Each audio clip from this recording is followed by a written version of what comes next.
Yma yn Llanrhaeadr y Mochnant mae'r plant yn mwynhau cerdded i'r ysgol.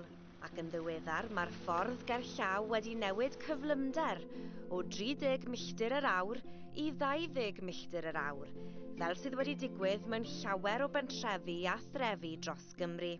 Ond mae'r rheol newydd wedi rhannu barn dros y wlad ac yma hefyd ymhlith y plant. Dwi'n rili hoffi o, dwi'n meddwl dylen nhw gael o.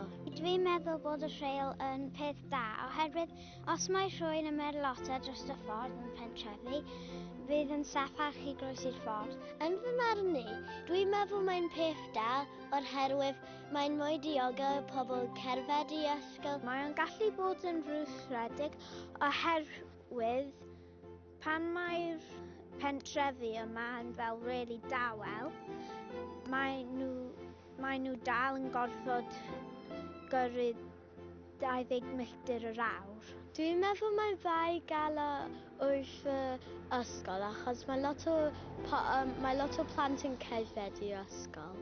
Mae'r ysgol yn rhan o her waw yng Nghymru, sy'n annog disgyblion i gerdded i'r ysgol drwy gydol y flwyddyn. Gweitha'r dadle am gyflymder y ffordd felly, mae yna cytuno yma bod mynd ar droed yn well i'ch iechyd a'r blaned.